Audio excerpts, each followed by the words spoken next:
Former Florida Congresswoman Corrine Brown has been convicted of fraudulently taking hundreds of thousands of dollars from a sham charity that purported to give scholarships to poor students.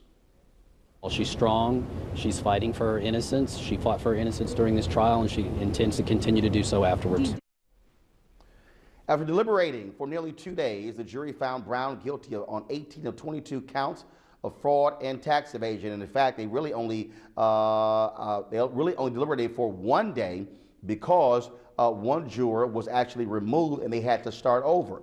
At the center of the trial was Brown's charity that she used to illegally siphon off more than $800,000. During the trial, Brown took the stand to plead her case and maintained that any financial issues were accidental. They also, of course, she said it was also the doings of her chief of staff who testified against her. Reporter Stephen Dial was with First Coast News, was covering the trial. He has more reaction to the verdict.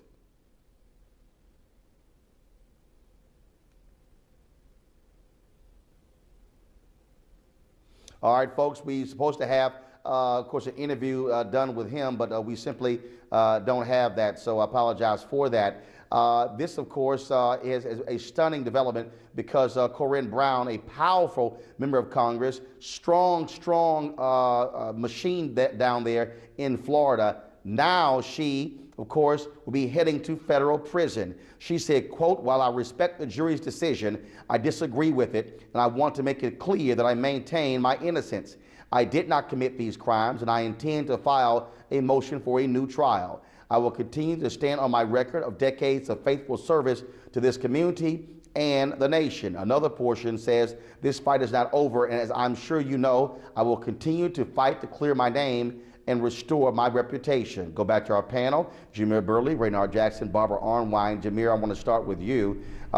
Clearly you have someone who served 12 terms, more than 20 years in Congress, a strong advocate for African Americans. But if you look at the testimony, you look at the evidence that was presented by prosecutors here, there were so many instances where former Congresswoman Brown could not explain a variety of things. She claimed on her taxes of giving money to a university for tax write-offs. The president of the university testifies there's no evidence of receiving any of those funds. Also, shopping sprees, you name it, it was damning testimony against the Congresswoman. No, I fully agree, and I think a lot of times we look at our elected officials for the good deeds that they do, but I think it's important to note that their good deeds did not outweigh illegal activity or wrongdoing that they do, or particularly harm that they do to the communities they represent. And I think this is just another example of why many young people particularly are disheartened by the electoral process or by government, because they feel like many elected officials are corrupt or not working in the best interest of them. And I think that's why many of them don't look at government as a way to actually make real change. Well, but that's Barbara Arnwine, go ahead. No, I was going to say, but that's not exactly correct, is it? Because when you look at people like Lee Smith running for office, Chokwe Lumumba, when you look at all these young people who are running for office all over the country, it's very inspiring. There's a whole generation that is challenging the old generation, saying it's time to power share, let us in, let us bring our innovation, our beliefs. There's a whole activity there. Thousands of young people stepping up saying they want to run for office. I am really inspired by that.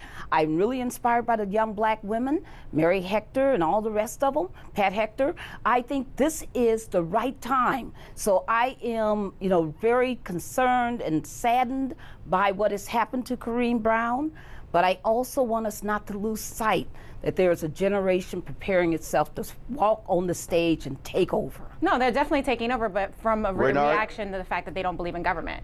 Yeah, the saddest part of this whole trial, Roland, is for her to blame this on racism. Black politicians got to stop this ignorant foolishness.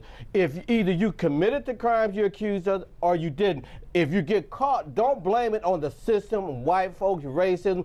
Obviously, a jury of her peers thought she was guilty of what she was charged with. So stop playing race when race has nothing to do with this. Well, we know the criminal justice system isn't always correct. So, but either the money was spent on what she claimed, I know, or but wasn't. you're saying that she was found guilty by a group of her peers. But we also know, like, the conversation can be. You can also not include the fact that we know the criminal justice system is. What broken. does that have to do with this particular case? I know, but she was convicted of mishandling money and lying about it. No one disagrees with that, but you said that she was convicted by her peers, and we know that the criminal justice system is broke. So just because you're convicted by your peers, so you're saying she's legitimate in trying the race card? But I didn't say anything about race. You brought the race up. Because that's what she said. Actually, he didn't mention that at all. Here's the deal, folks. That's what she said. Folks.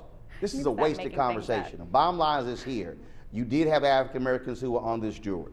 You did have individuals who saw the evidence there. The problem here is that many people thought the former Congresswoman was going to take some sort of plea deal. The bottom line is here. When you listen to the testimony, when you look at the amount of money, when you had the woman who set the charity up, they literally put folks on the stand who said that money was converted from checks for the foundation, put into a personal account. She said she wasn't aware this was being done. Prosecutors were asking her, again, about spa visits and shopping sprees as well, and that the amount of money that she, making a member of Congress $175,000 a year, they said that she was literally living $2,000 a month over what her income was and could not explain the outside income. That, frankly, is what was damning and why it took this jury literally only one day to deliberate. No, she's definitely guilty of her crimes, and I'm happy that the justice system is holding her accountable. And again, I think that this is just another example why we need to ensure that we have diverse voices in electoral process, and we hold our elected officials accountable because they are accountable, and they do have to justify their actions. But there is evidence, and studies have shown, I'm so sorry that nobody wants to admit to it, but studies have shown that white and black politicians commit similar crimes, at the same rate. but the blacks are prosecuted much more often, much more frequently, and much more harshly. So I want this to be just clear. But Barbara, I understand that. Right, But here's and I'm the not other making piece. excuses. No, but Barbara, here's the other piece. Here's the other piece. And we've had Congresswoman Corrine Brown on this show. Yes. And we put her out there. I've talked to her as well. Yes. And she's a great woman.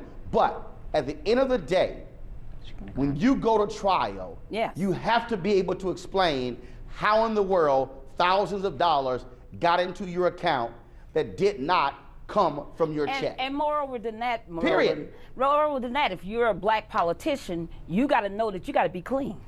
That you got to be careful because they're watching you 100% like right on rice. So you can't afford to make errors. A peaceful protest turned deadly. 37-year-old black man was shot and killed by Baton Rouge police. His hands are in the air, and you still get shot by the cops. Oh my God, please don't tell me he's dead. We're not going to let hate define us. Race is a big part of this. If truly all lives matter, then all lives need to matter equally. What we require is action. What we require is accountability. We understand that black lives do matter, and we will keep focused on this issue. NewsOne Now, every weekday morning at 7 on TV1.